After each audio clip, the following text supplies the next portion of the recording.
We are here today because two groups of criminals recently robbed two postal carriers at gunpoint here in Hillsborough County. Although these two crimes are not connected, there's a lot that these cases have in common. For starters, both of these robberies occurred in September. In one of them, three individuals worked together to rob a postal carrier on September 5th. This robbery took place at an apartment complex on Hidden River Drive in Hillsborough County. One of the conspirators used a firearm to rob the postal carrier of the arrow keys that were in his possession.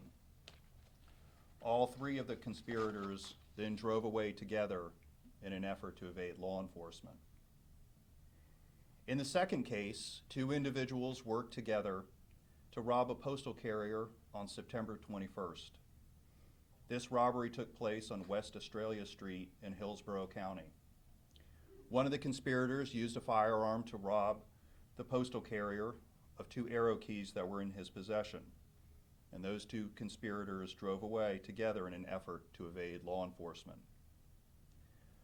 Although these armed robberies were committed by different perpetrators on different days in different parts of Hillsborough County, the goal was the same: to use a firearm to put a postal carrier in fear for his or her life for the purpose of robbing those postal carriers of arrow keys.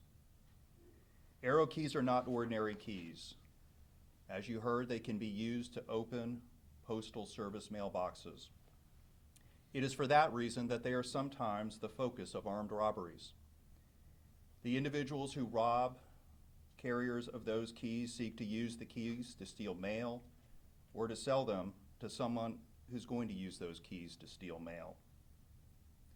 Another thing that these cases have in common was the immediate response of law enforcement. The Hillsborough County Sheriff's Office, the Tampa Police Department, the United States Postal Inspection Service, and the Federal Bureau of Investigation. Each of these agencies have done an outstanding job of investigating these cases. No stone was left unturned, and every lead was pursued. And that leads me to another thing that these two cases have in common, which is that the perpetrators did not get away with it.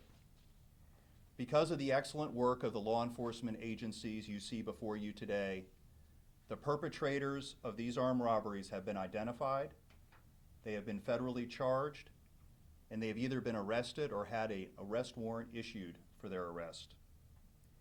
In total, 5 defendants have now been charged in connection with these two robberies. With respect to the September 5th armed robbery, Jordan Brown, Jordan Murray, and Darren Underwood have been federally charged with armed robbery of the United States Postal Service carrier. As for the September 21st armed robbery, Christopher Raymond and Andre Hilton have been federally charged with armed robbery of the United States Postal Mail Carrier and brandishing a firearm in furtherance of a crime of violence. These cases are pending in federal court in Tampa.